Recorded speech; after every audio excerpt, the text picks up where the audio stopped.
Temos uma entrevista especial para falar hoje de um assunto muito importante, pesquisa. Fundada em 1977, a Associação dos Pesquisadores Científicos do Estado de São Paulo representa servidores de 16 institutos públicos de pesquisa no estado, nas áreas de meio ambiente, agricultura e saúde. Para falar sobre esses investimentos em pesquisa e perspectivas para o setor nos próximos anos, eu converso agora com a presidente da associação, Helena Dutra Lutjens, que eu agradeço muito a participação aqui. Boa tarde, bem-vinda, Helena. Boa tarde, muito obrigada, Isa, pelo convite, pela oportunidade. Helene, para conversar desse assunto tão importante, a gente está falando de, fundamentalmente, algo que faz avançar do laboratório para a cidade, faz avançar a agricultura no país. Como está a situação hoje da pesquisa pública nos institutos que vão fomentando o agro também? Então, Isa, os institutos públicos de pesquisa de São Paulo, eles são, na sua grande maioria, centenários. Instituições que tiveram um papel fundamental no desenvolvimento da ciência, da tecnologia em São Paulo, especialmente na área da agricultura. E infelizmente, nos últimos 30 anos, essas instituições vêm sofrendo com a falta de investimento, com a redução de quadros, né? Então, a falta de concursos públicos, seja para pesquisadores, seja para pessoal de apoio, o que reduz drasticamente a capacidade de gerar pesquisa, de gerar ciência. Então, eu estava ouvindo você falando e pensando, poxa, mais pesquisa no setor poderia estar contribuindo para isso, né? Então, a gente tem um cenário hoje de mudanças climáticas, de necessidade de encontrar espécies mais resilientes ou mais resistentes às novas condições climáticas. O Instituto Agronômico de Campinas, o APTA regional, eles investem muito nisso, desde setores que trabalham com agroecologia e produzem, como a unidade de São Roque, produz vinho agroecológico, suco premiado com uvas orgânicas, até o setor de hortaliças ou produção de feijão, ou o banco genético do IAC em Campinas, que é fundamental para o setor do cafeeiro, como foi citado aqui, até a questão da cana, na região de Ribeirão Preto.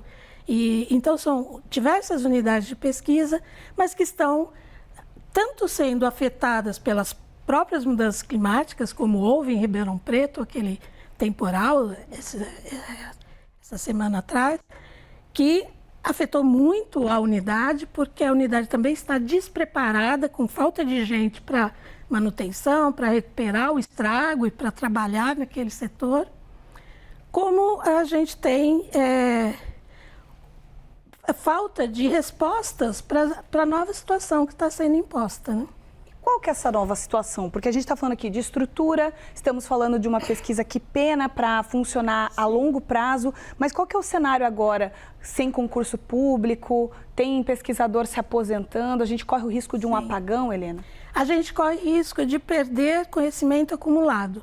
Então, o pesquisador que atua há mais de 30 anos numa linha de pesquisa e não tem para quem deixar aquela herança, você acaba perdendo, né? Porque normalmente o pesquisador passa para o pesquisador novo todo o conhecimento que ele acumulou, experiência, e isso dá uma continuidade que só a pesquisa pública pode, né? Investir em, às vezes, ciência, pesquisas que duram mais de 50 anos, né? Que vai passando de um pesquisador a outro e que traz respostas que também favorece o setor privado, porque o setor privado não investe em pesquisas de longo prazo.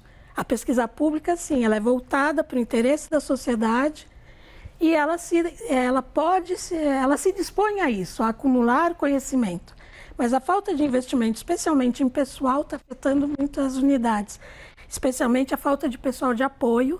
Então, o pesquisador que poderia hoje estar desenvolvendo 5, 6, 7 experimentos, ele não pode estar fazendo isso, porque ele não tem quem capine um experimento, quem acompanhe os dados no laboratório, quem o ajude ou auxilie a irrigar um experimento, por exemplo. Então, ele tem que fazer tudo pessoalmente, porque não tem pessoal de apoio mais. Inclusive, o governo extinguiu os cargos de apoio em fevereiro desse ano, com um decreto. Então, não tem sequer a esperança de haver um concurso, porque os cargos foram extintos. Então, o pesquisador ele tem que ele mesmo planta, ele mesmo limpa o experimento, ele mesmo colhe os dados, escreve, analisa aqueles dados, escreve, publica, vai para um congresso. Então, ele poderia fazer 10 experimentos, ele vai fazer 2 ou 3. Então, isso encolhe a capacidade do Estado de gerar um conhecimento que é fundamental para o próprio Estado e para a sociedade, não só do Estado de São Paulo, como do país. E a gente sabe que esse tipo de pesquisa é uma pesquisa mais complexa, porque ela é empírica, ela tem que ter um acompanhamento de protótipo. E aqui mesmo em São Paulo tem o Instituto Biológico, o IAC tem o Cafezal, que a gente já mostrou aqui. Eu queria citar só esse exemplo do café, que uma pesquisa de vocês fez com que o café canéfora pudesse ser de novo plantado em algumas regiões do estado de São Paulo. Então, é também conectar um pouco de inovação com uma reformulação das áreas produtivas. O que hoje tem de avanço que você pode destacar que, diante dessas dificuldades, ainda é algo muito bom que é deixado do Brasil para o Brasil, para uma melhor agricultura, melhor alimentação? Então, o IAC de Campinas, ele tem um banco genético que favorece exatamente isso, que você encontre espécies ou variedades, né, que possam se adaptar a diferentes condições que, como a gente já conversou, que as condições climáticas estão mudando. Então, a gente precisa de variedades que se adaptem e que resistam a essa nova condição. E há uma pesquisa muito interessante no IAC com uma espécie, inclusive, com uma redução da quantidade de cafeína. Então, você ter uma variedade que produz um café com baixo índice de cafeína, sem precisar descafeinar na indústria, né, naturalmente descafeinado, atende um público grande. Esse banco tem, inclusive, variedades que já não existem nos seus países de origem, como a Etiópia, por exemplo, mas estão guardados ali.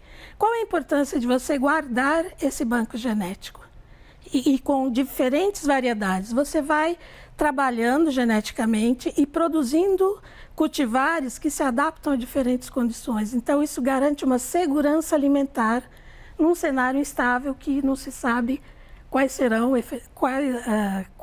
exatamente os resultados dessas mudanças no clima, nessas mudanças no ambiente. Então, você ter variedade te assegura essa segurança, não só do café, como o IAC e a agricultura tem outros institutos, né, na área de pecuária, zootecnia, o pesca, né, que trabalha com estoque pesqueiro. Então, você tem formas de trabalhar as diferentes culturas, as diferentes produções e que podem assegurar a segurança alimentar desse estado e do país, inclusive. Pesquisa que é tesouro e que realmente exige um mergulho aí muito forte do Brasil, um esforço para que dê certo. Helena, a gente torce para que muitas dessas pesquisas elas vão a campo e que a gente possa ter mais pesquisadores, uma boa notícia em breve. Obrigada por participar conosco. Eu que agradeço. Muito obrigada. Até uma próxima.